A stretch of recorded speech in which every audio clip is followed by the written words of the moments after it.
Assalamualaikum warahmatullahi wabarakatuh. Jumpa lagi dengan saya Zulfikar Ramadan. Kali ini saya akan membahas tentang teori probabilitas. Di sini ada pembahasan tentang probabilitas, kemudian ada nilai harapan, expected value, dan permutasi serta kombinasi. Mulai saja di sini untuk suatu nilai yang digunakan untuk mengukur tingkat kemungkinan suatu kejadian secara random atau acak. Jadi probabilitas ini membahas sebuah kemungkinan, atau bahasanya lagi adalah tentang sebuah peluang. Jadi dalam hidup ini ada beberapa kejadian yang kita bisa ukur peluangnya secara acak. Peluang untuk mungkin terjadi atau tidak terjadi, peluang peristiwa yang akan datang. Jadi sifatnya ini peluang ini adalah untuk bisa kita gunakan untuk prediksi dalam artian nanti bisa juga untuk pernyataan kepastian atau ketidakpastian. Ukuran probabilitas ada di antara 0 sampai dengan 1. Artinya kalau dekatin 0 berarti kemungkinannya tidak terjadi karena peluangnya sangat kecil. Semakin mendekati 0 semakin kecil peluangnya. Semakin mendekati 1 semakin besar peluangnya. Nah, ini contohnya peluang mata dadu ada 6 peluang. Ada muncul angka 1, 2, 3, 4, 5, atau 6. Jadi ketika kita mengocok dadu akan keluar angka 1 atau angka lainnya, itu ada 6 peluang. Logam ada gambar, ada angka, logam mata uang logam. Terus kalau lahir ada jenis kelaminnya bisa laki-laki bisa perempuan, peluangnya. Ada hasil pertandingan, ada kalah menang seri. Terus ada transaksi, ada jual ada beli, ada ekonomi, ada inflasi deflasi. Lalu ada contoh-contoh yang lainnya, misalkan nanti lulus atau tidak lulus ya. Nanti bisa juga kita ada peluang hujan atau tidak hujan, atau peluang yang lainnya yang terjadi dalam kegiatan kita sehari-hari. Nah, manfaatnya untuk kita melakukan sebuah analisis secara sederhana mengenai peluang atau kemungkinan yang akan terjadi di masa yang akan datang. Gimana sih kemungkinannya bakal terjadi atau tidak, peluangnya gimana? Secara sederhana. Ada aturan probabilitas, ada peristiwa yang bersifat komplementer, bersifat mutual eksklusif, dan bersifat bebas tidak tergantung, dan satu lagi yang bersifat tergantung atau independen. Nah, yang pertama bersifat komplementer, peristiwa yang saling melengkapi. Contohnya dari seluruh mahasiswa FE angkatan 2015 yang berjumlah 700 orang, jadi mahasiswanya ada 700 orang di angkatan 2015, 205 jurusan akuntansi, berarti sisanya jurusan manajemen. Nah, sisanya itu berarti 465. Gitu. Jadi saling melengkapi, komplementer. Jadi dari 700 sekian ini berarti sisanya sekian. Nah, berikutnya dari korban meninggal, misalkan dari luka-luka dari kereta, 120 orang menjadi korban, 76 mengalami luka-luka, sedangkan sisanya meninggal. Berarti sisanya situ kita bisa lihat ada 44 orang. Yang berikutnya bersifat mutually eksklusif atau bersifat eksklusif, yang bersifat saling meniadakan, jadi nggak melengkapi. Kalau beli barang namanya substitusi lah, pengganti ya. Atau di sini ya saling, kalau peristiwa ini ada, peristiwa yang lainnya nggak mungkin ada, begitu. Dan peristiwa yang tidak dapat terjadi secara bersama-sama atau jalan yang menghalangi atau menjadikan suatu atau lebih kejadian yang lain. Ya kayak lahir, laki-laki nggak mungkin lahirnya bersama-sama laki-laki dan perempuan dalam satu satu bayi. Atau peristiwa yang lainnya nggak mungkin menang dan seri secara bersamaan, nggak bisa. Kalau menang ya menang, kalau seri-seri kalah-kalah. Atau Yang ada lagi mata dadu, nggak mungkin muncul mata dadu 1 dan 4 berbarengan, nggak bisa. Muncul 1 atau muncul 4, kecuali mata dadunya ada 2. Ketika mata dadunya 1, peluangnya bersifat meniadakan salah satunya. Kalau 1 muncul berarti 2, 3, 4, 5, 6 nggak muncul, seperti itu. Nah, lainnya contohnya adanya cuaca, misalkan secara umum ya, cerah 30% berawan dan lain-lain. Nah, ini cara perhitungannya kita tidak bahas itu. Di sini kita bahas tentang teorinya yang lebih kuat. Jadi kalau misalkan ya secara ininya panas, tidak panas ya panas, nggak pakai hujan. Walaupun secara prakteknya ternyata dalam keadaannya kadang ada panas disertai hujan. Nah, sebenarnya teori dasarnya adalah panas tidak bisa berbarengan atau tidak bisa saling melengkapi. Panas berbarengan dengan hujan. Ini yang peristiwa yang berikutnya, yaitu peristiwa yang bersifat bebas, independen atau tidak tergantung. Nah, di sini contohnya pengambilan dengan pengembalian. Misalkan sini 70 warna-warni, 20 warna kuning, 15 warna merah hijau, 17 warna merah, 9 warna biru, 6 warna putih, dan sisanya 30 warna. Berapa probabilitas bila bola yang diambil 2 kali pengambilan warna putih? Nah, ini nanti sifatnya akan mengambil dengan pengembalian. Jadi misalkan ada 2 kali pengambilan warna putih, dari 70 kita ambil 2 kali warna putih, merah dan putih. Jadi 1 merah 1 putih. Nanti pertama kali diambil, keduanya diambil lagi merah dan putih, 2 kali pengambilan. Nanti angkanya akan kita bisa lihat peluangnya berapa sih dari sekian ini. Nah, di sini tadi ada rumusnya PANB, irisan B. P itu probabilitas A dikali probabilitas B. Jadi di sini kita bisa lihat dari ada rumusnya kalau ini merupakan irisan antara peristiwa A dan peristiwa B. Berikutnya yang bersifat dependen, tidak bebas, tergantung atau bersyarat. Di sini ada peristiwa yang bersifat pengambilan tanpa pengembalian. Jadi kalau tadi ngambil merah putih, ambil merah dan putih, terus jumlahnya masih tetap sama kita ambil yang kedua. Misalkan merah ada tadi di sini merah ada 17, putih ada 6. Kita ambil 1 dari 17 berarti sisanya 16. Yang 6 dari diambil 1 berarti sisa 5. Nah, ketika kita ambil yang kedua berarti jumlahnya masih sama 17, yang satu lagi juga sama masih 6. Kalau peristiwanya bersifat bebas. Jadi ketika ngambil yang pertama jumlahnya nggak berkurang 17 untuk merah, 6 untuk putih. Contohnya. Nah, kalau peristiwa yang saling yang bersyarat atau terikat, jadi ketika kita ambil 2 kali berwarna merah dan putih gitu kan. Ketika kita ambil warna merah 17 berarti kita ambil 1, berarti nanti jumlahnya tidak 17 lagi, jumlahnya menjadi 16. Untuk yang putih semula jumlahnya 6, setelah diambil 1 kali berarti jumlahnya berkurang jadi 5. Nah, itu yang pengambilan pertama. Pengambilan kedua ketika tadi jumlahnya udah berkurang dari 17 menjadi 16 merah, berarti kita ambil lagi, berarti sisa sekarang adalah 15.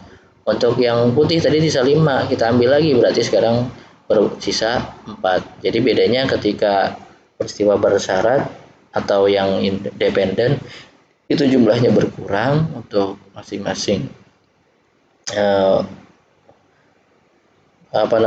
di sini berisi 17 warna-warna ini, bola yang berwarna ini. Nah, kalau misalkan bersifat independen nantinya dia nggak berkurang, kita mau ambil berapa kali jumlahnya tetap 17, mau kita ambil berapa kali jumlahnya tetap 6 untuk yang putih, seperti itu. Nah, berikutnya di sini ada pembahasan yang berikutnya adalah nilai harapan atau expected value. Jadi merupakan pemilihan alternatif dengan harapan mendapatkan sejumlah keuntungan maksimal atau perubahan yang paling minimal. Jadi kalau dalam sifat dasar manusia pengennya keuntungan yang maksimal, kerugian yang paling minimal. Ya kan, sifat dasar manusia adalah seperti itu dalam memandang suatu keadaan, apalagi terutama dalam ekonomi. Jadi mana sih yang paling hasil untungan maksimal dan mana kerugian paling minimal?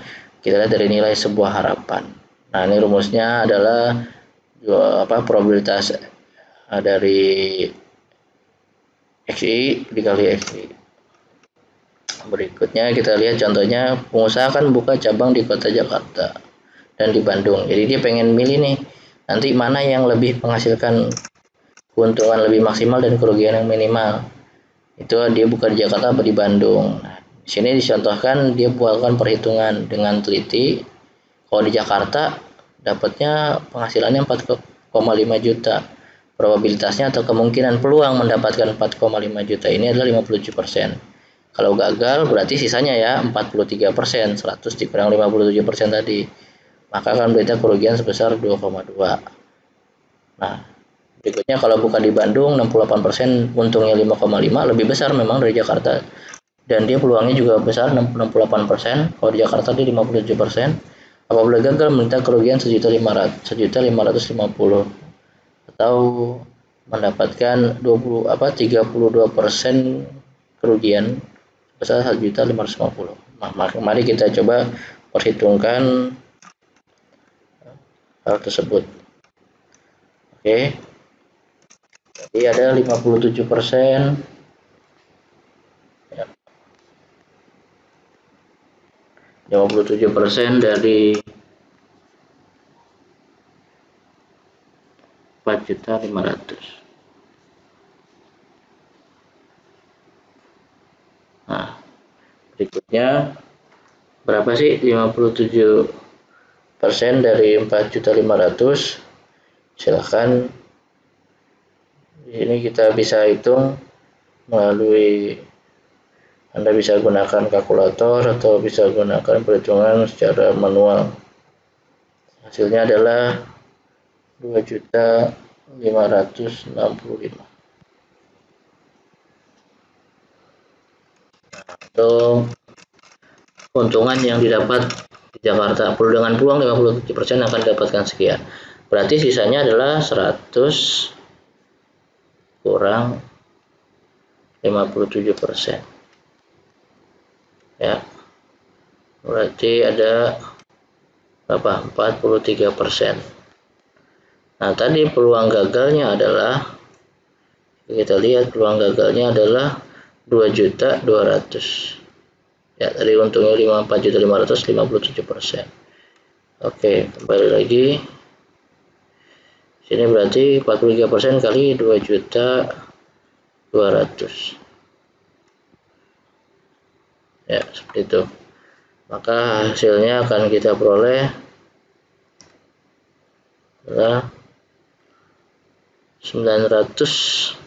Nah, hasil ini adalah 946.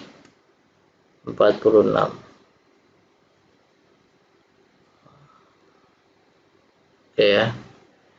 Jadi kalau kita dapat untungnya 256, peluang untungnya peluang 2.555, peluang ruginya adalah di situ ada di 946. Nah, caranya adalah kita mengurangkan nilai keuntungan dan nilai kerugian. Di situ dapat selisihnya berapa gitu. Oke, ini coba saya buat. Berarti tadi 2 juta. Oke ya, 2.565 dikurang 946.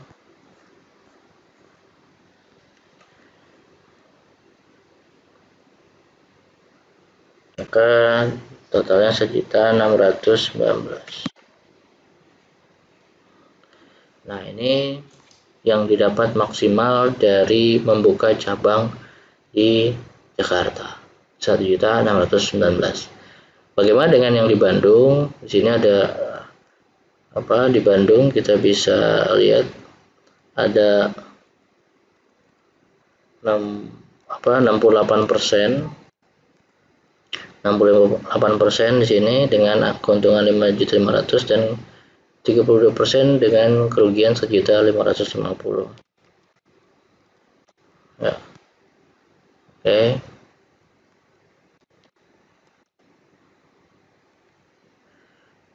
Kita hitung lagi.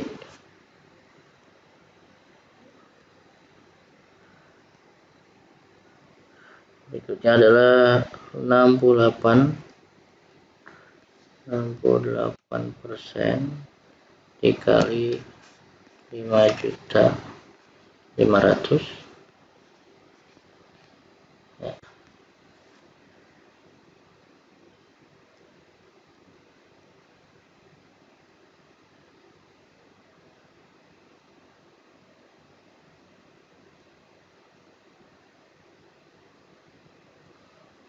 Yang didapat adalah 3.740.000. Sisanya berarti 32% dikali tadi 1.550.000. Berarti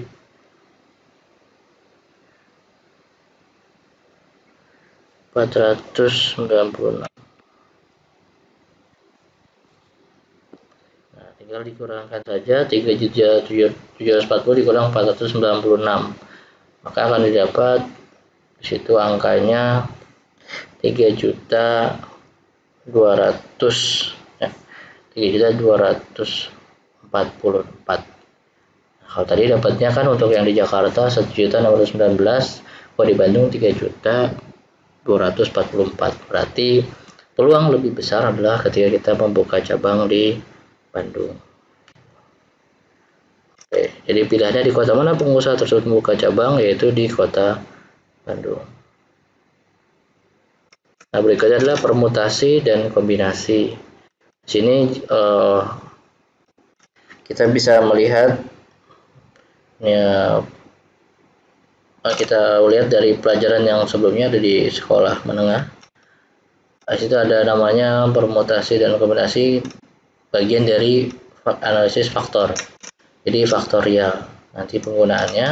Jadi mengambil permutasi atau kombinasi dari n objek yang diambil r objek. Misalkan dari n objek, misalnya objeknya ada 10, kita ambil cuma 5, atau ada 10 kita ambil cuma 2. Jadi dari n objek atau jumlah data diambil dengan berapa objeknya. Kita lihat berapa banyak yang bisa disusun. Misalkan di sini contohnya adalah ABCD.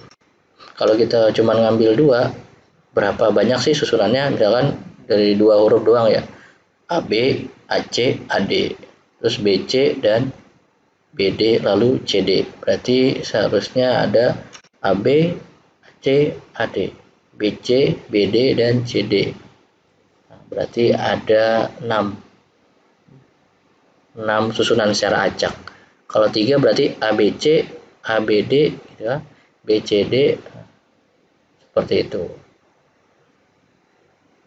Jadi nanti kita lihat menggunakan rumus. Kalau tadi kan kita lihat secara susunannya langsung, kita bisa lihat menggunakan rumus berapa sih yang akan muncul kombinasi dari huruf ABCD kalau diambil 2 atau 3. Rumusnya n faktorial dibagi n kurang r faktorial. Nah, kalau di contoh 1 ini ABCD berarti n-nya ada 4, ABCD ada 4 huruf, diambil 2 berarti r-nya 2. Kalau 3 berarti r-nya 3. Oke, kita mulai lagi, kita contohkan di sini. Oke, berarti ada n faktorial itu kan, bagi n kurang r faktorial. N-nya adalah 4 faktorial gitu. Lalu ada 4 dikurang 2 faktorial. Ya. Oke, di sini kita bisa buat berarti 4 faktorial dibagi 2 faktorial. Berarti kan 2 faktorial. 4 dikurang 2 sama dengan 2. Cara menghitungnya adalah 4, kalau faktorial itu kan 4 kali 3 kali 2 kali 1 dibagi 2 kali 1. Jadi kalau faktorial itu mundur. Misalkan 5 faktorial berarti 5 kali 4 kali 3 kali 2 kali 1. 10 faktorial berarti 10 kali 9 kali 8 kali 7 kali 6 kali 5 kali 4 kali 3 kali 2 kali 1. Seperti itu. Bagi yang lupa faktorial seperti itu rumusnya. Berarti ketika kita lihat sini 4 faktorial dibagi 2 faktorial berarti tinggal kita coret. Berarti sisanya 4 kali 3 berarti adalah 12. Untuk di sini kita lihat kombinasi dari 4 huruf dengan 2 pengambilan. Jadi ada 12 12 model kombinasi, ada AB, itu BA dan lain sebagainya. Nah, berikutnya gimana kalau misalkan ada 3? Berarti kalau 3 ya tinggal kita hitung 4 faktorial dibagi 4 kurang 3 faktorial, jadi 4 faktorial dibagi 1 faktorial. Nah, 1 faktorial ya 1. Kalau 1 faktorial dan 0 faktorial itu hasilnya angkanya sama 1, berarti gampang. Berarti kita 4 kali 3 kali 2 kali 1 dibagi 1, berarti 4 kali 3 kali 2 kali 1 berarti sama dengan 24 kombinasi permutasi. Seperti itu ya. Ini rumusnya tadi n faktorial dibagi n kurang r faktorial. Nah,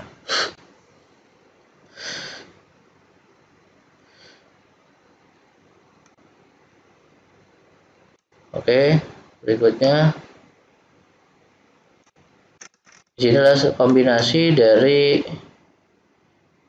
n objek yang diambil dari objek yang dinotasikan dengan n cr, atau si rumusnya n faktorial dibagi n kurang r faktorial kali r faktorial. Kalau sebelumnya permutasi hanya seperti ini, tidak sampai di bawahnya ini. Bedanya di bawahnya ini kalau dikombinasi dikalikan lagi dengan r faktorial. Gitu. Kalau permutasi masih bisa acak berbolak-balik. Kalau sini kombinasi berikutnya ada kita kalikan dengan r faktorial.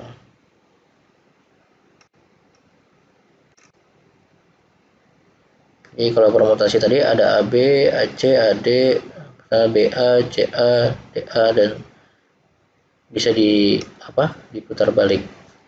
Bedanya di sini nanti dikombinasi kita bisa lihat contohnya. BC diambil 3 pengambilan. Nah, kalau tadi kan ada 3 dan 2, kita coba dulu yang 2. Kita coba 2 di sini untuk misalkan 4 faktorial dibagi 4. Jadi kita lihat yang 2 pengambilan 2 faktorial dibagi 2 dikali lagi 2 faktorial. Jadi kalau kombinasi seperti ini. Jadi misalkan kita lihat 4 faktorial dibagi 2 faktorial terus 2 faktorial. Nah, berarti nanti ujungnya kita bisa lihat 4 faktorial ini ya 4 kali 3 kali 2 kali 1. Di sini ada 2 faktorial berarti 2 kali 1 gitu kan, dengan 2 kali 1. Berarti kita coret bisa salah satunya. Nah, berarti tinggal dibagi 4 kali 3 dibagi 2 kali 1. Berarti 12 bagi 2. 12 bagi 2 itu adalah 6. Nah, bedanya kalau permutasi ini nggak bisa dibolak-balik. Misalkan tadi ada AB, AC, AD, kombinasinya nggak bisa dibalik BA, CA, DA. Jadi ada AB, AC, AD, BC, BD, dan CD. Kalau permutasi bisa dibolak-balik. Makanya biasanya pembedanya adalah permutasi ini kombinasi ini setengahnya dari permutasi. Kalau dengan konteks tadi 4 huruf ABCD dengan 2 kali pengambilan. Nah, kalau misalkan kita dengan 3 kali pengambilan ya tinggal kita buat 4 faktorial, lalu ada 4 dikurang 3 faktorial, kali lagi 3 faktorial. Seperti itu.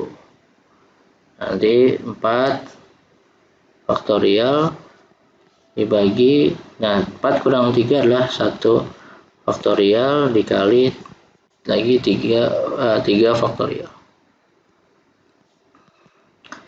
Nah, rumusnya ada 4 kali 3. Karena udah ada 3 faktorial, kita nggak perlu uraikan lagi. 4 kali 3 kali 2 nggak perlu lagi.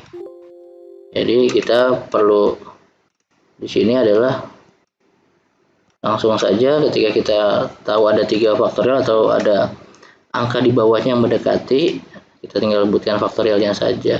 Di 1 faktorial, 3 faktorial. Kenapa? Karena akan kita coret. Di sini 3 coret. Seperti itu. 4 kan harusnya 4 kali 3 kali 2 kali 1. Tapi 4 kali 3, 3 faktorial. Bisa juga kalau misalkan 2, 4 kali 3 kali 2, 2 faktorial, 2 jadi dikurangi. Jadi 4 kurang 1 adalah 4 dibagi 1 adalah 4. Jadi kombinasi dari 3 kali pengambilan adalah 4. Jadi ada ABC, ABD, gitu kan. Terus ada BCD, terus ada lagi ya, dan satu lagi ada CDA, gitu. Nah, jadi atau ACD, CDA, ACD, ABC, BCD, ACD, dan ABD. Jadi ada 4. Oke. Nah, ini untuk pembahasan tentang permutasi dan kombinasi. Oke, untuk pembahasan probabilitas sampai di sini. Lanjut ke pembahasan berikutnya. Terima kasih.